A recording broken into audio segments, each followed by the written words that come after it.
All right, Lions fans, let's talk some Lions. Um, of course, we can address the Matthew Stafford situation, but I already have my take on it in prior videos. That with the mutual decision that they came, it was a mutual deal with with the organization as well as with Stafford. I agree with it, and it's time for them to move on. And yeah, it's just time. It is time for both perspectives. It's time to move on, which leads me to my next point of why I said why that I believe they should move on.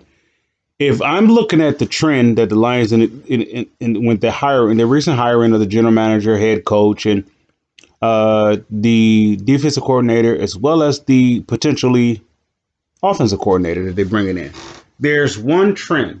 There's one trend that I'm noticing that they all have in common, and that is that they have like a high motor, and they're like they infuse like life, and they have good qualities and everything else in terms of accountability and respectability, that sort of thing. And they want to lead by example. And it just seems respectful, right? In terms of that, they appear to have like this trait.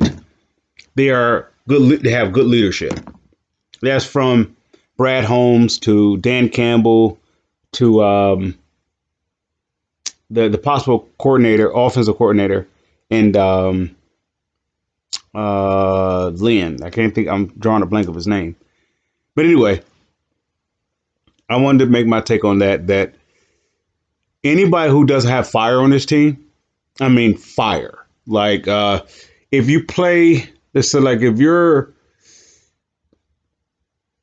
your personality is kind of calm, it's steady, you may have a place on this team, and you may not.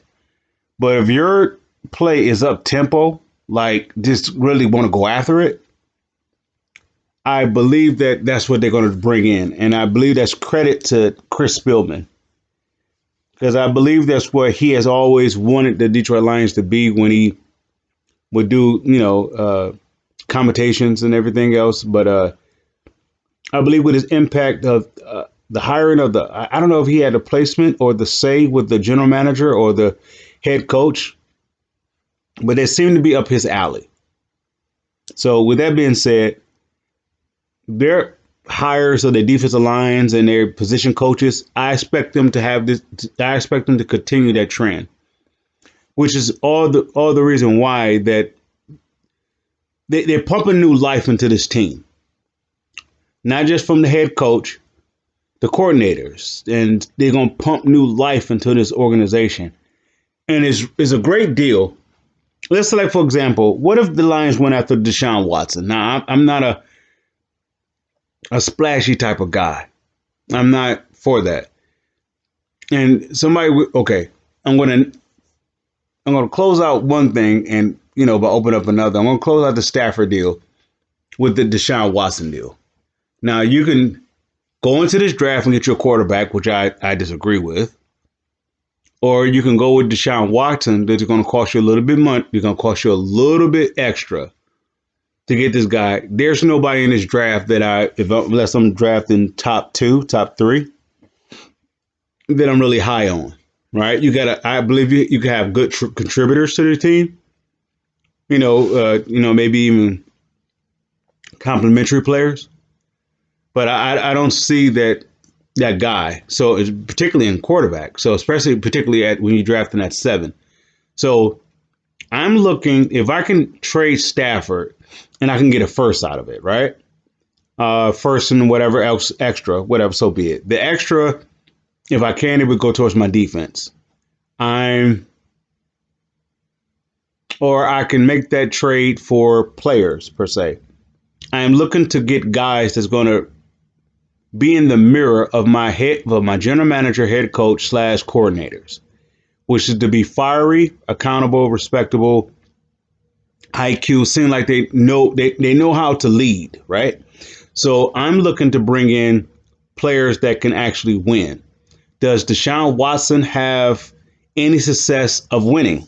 in NFL? I would say, yeah, he does. I believe, if I'm not mistaken, I'm not a huge follower of his or even the Texans in that regard.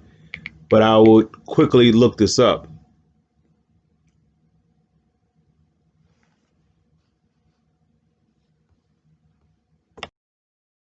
Well, according to what I just read, in 2019, Deshaun Watson had a 10-6 record with the Texans, and they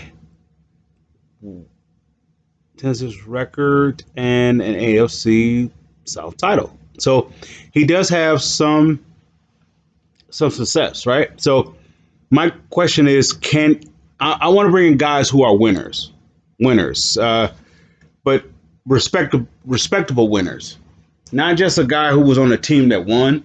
But if you're like the lead guy on the team that won, yeah, bring him here.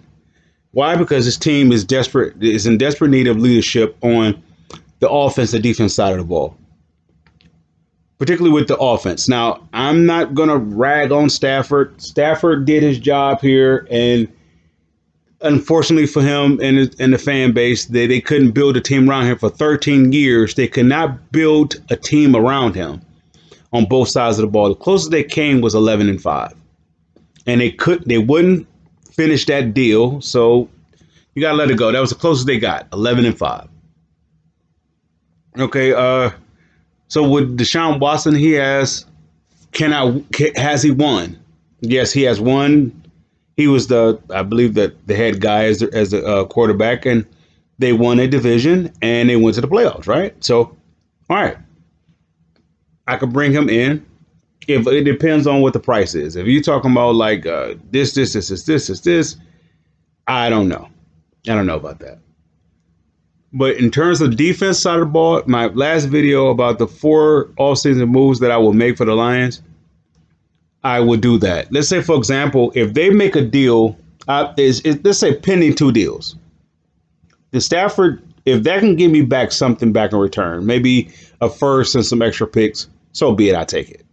Even if it's not all in the same draft, if it's like one this year and a few the coming next year, or 2 this year, or 1 next year, and if they break it up in pieces, okay, so be it. But my full all season moves, if I can get these guys to come in here, I would love for them to make a move for Quentin Nelson, if they can arrange that to be up under the books and so forth. I want to solidify my offensive line. Then I lean towards the quarterback situation. Now, because what I did, let's say if I can solidify my offensive line, I'll make a play for Deshaun Watson, see what the action price is, and if I can get him, then I get him. Now I got a dual threat quarterback, right? But I already have established run game with my offensive line. I'm finishing the deal by bringing the offensive lineman here on that left side of the ball, because I'm not drafting the offensive guard. I have rotations and everything else here. But my offensive line is ready, set, go. I got a stud tight end. I could build on my receiving core, right? But my game is going to be ran off of the running attack and a dual threat quarterback. Why is going to be efficient? Why would a dual threat quarterback would be efficient with the Lions? Because they would have a nice running game, right? And then my defense, I'm going straight up the middle if I can, or maybe outside, inside, so to speak. The defensive line, I'm targeting Von Miller if I can get him, and that would be my outside linebacker, whatever the case may be. That will be that, and if I could get him and Ndamukong Suh and Patrick Peterson, those are the 4 guys I target. Quentin Nelson, well, you could probably, if I were to throw in Watson, that's 5. I don't know how they can swing all that. If they can do it, hey, that's great. But I would love to have at least 3 out of the 5. If I can get Deshaun Watson, Quentin Nelson, that's great for my offense. For my defense, Von Miller, Ndamukong Suh, as well as Patrick Peterson. That will be my finito. Because push comes to shove, if Pat Pete lost a step, I can move into safety. Man. Man, oh man, oh man. Mm, mm, mm. Yeah, but anyway, the Lions is moving in a different organization. Look, and moving in a different organization. They're moving in a different direction with the organization. They're wiping the slate clean with Stafford, and I think it's well overdue. They gave Stafford gave them 13 years to figure it out. So as much as that people may say it's not a mutual deal, it's a disrespectful move because the Lions they never did. All right, even more reason for why Stafford should walk away, and that's why if he's considering it a mutual deal, that is showing how much of how much how good his character is. If he's going to claim it as a mutual deal, they didn't want to get rid of me. It's a mutual deal. I have that much more respect for him. But it's time for him to go. 13 years, and you have a 44-90 record over your head. You gotta walk. You gotta walk. You gotta walk from that and go to a winning organization. I believe with the teams that are going to be calling, it's not going to be like guys that's like Jacksonville or something like that that's looking for a franchise quarterback with the high draft pick. You're going to go for a team that's like in the middle of the pack, down to the to a playoff team or a contender team because they believe that they more likely they are a quarterback away. So is Stafford a gamble? Is he worth that? For a team like Indianapolis, San Francisco, maybe even Denver, yeah, it's worth it because you got a small window. You can go draft a guy, but how's that work for San Francisco? How's that working out for? Well, you saw what Indianapolis was able to do with Philip Rivers, so I believe Stafford got a good 2 years. If they do him right with protecting him and everything else, he could last 2 years. That's just a failure perspective of what they did with the Lions. How they treated Stafford. They never treated him correctly. So, yeah, those three teams, I expect somebody to make a play for them and give up a first and something else for them. I even with the 2 years left on his contract, I expect somebody because more like what Stafford would do with those two franchises, he will restructure his contract. He's just a stand-up guy like that. Whatever the team needs, he'll do it.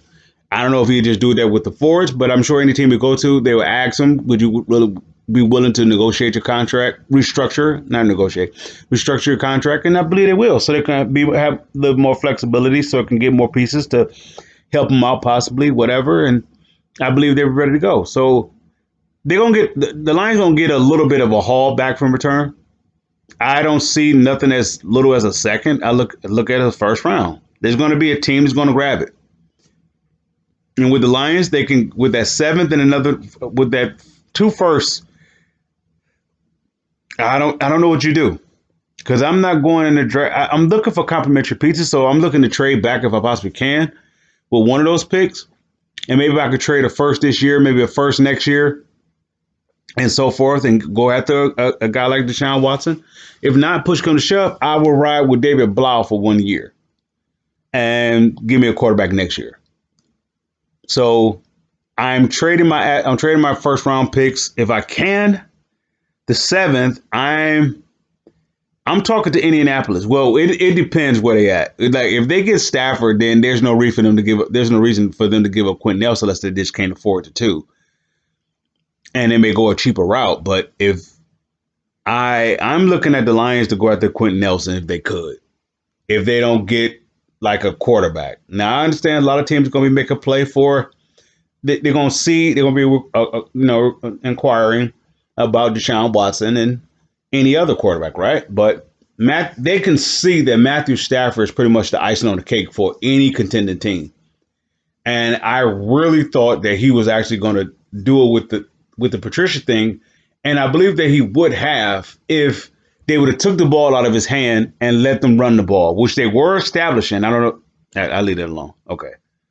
But I believe these other franchises will understand where Stafford is in his career, where they are as an organization, and where they are as a contender. That we have a short window with this guy or a short window period with this where the team is assembled, and they got 2 years with him. Okay, well then you roll with it for 2 years, and then if it don't work, you go back to the drawing board. But they only giving up a first this year. By the time that they're Okay, if he's 2 years on a contract, I don't know if that's this year and the next year, or it's this year and next year. So this coming year and the following year, then you can go ahead and make a swing at it. You can go get you a quarterback of the future if you want to, but Stafford gives you a 2 year window to make that decision which direction you're going to go. But it also gives you a sense of direction that the team as a whole is going. Are you going to be in potential in position to contend still, or are you going to be in position to rebuild? Right. And either which way it go, I believe on a 1 year deal with Stafford, if he's healthy, let's say like he's healthy throughout his second year, then you have buyers still with him. A veteran team that's in contention. If it didn't work out there, and it's not his fault, of course, he played well, to say it that way, he played well, then yeah, a contender team would be to take that off their hand for a draft pick. And they can make somebody could the staff if anybody was going into it and say like the Stafford money situation with the 2 years left on his contract, if they think that will stop a team from going giving up a first and something else for it, they're terribly mistaken. Even at his age, with the history, whatever that of his injury history, that won't stop them. So with that being said, those are the few moves that I'm looking for the Lions to do in the offseason, as well as the direction, the trend that his team is going with bringing in the personnel of it, as coordinators and head coaches and so forth. That there's a certain trend that they're doing is you have to have some passion. If you know it, notice that the guys that are bringing in are very fiery, upbeat, like something to prove. They bring in life into this team. Normally, it just stem from the quarterback. I mean, not quarterback. Normally, stem for the head coach. But now you look at the general manager. He has it. You're looking at head coach. He has it. And you look at the coordinators that they brought in. They have it. So with that being said, Lions fan, you may have a good future. And I believe they may surprise somebody by going after Deshaun Watson.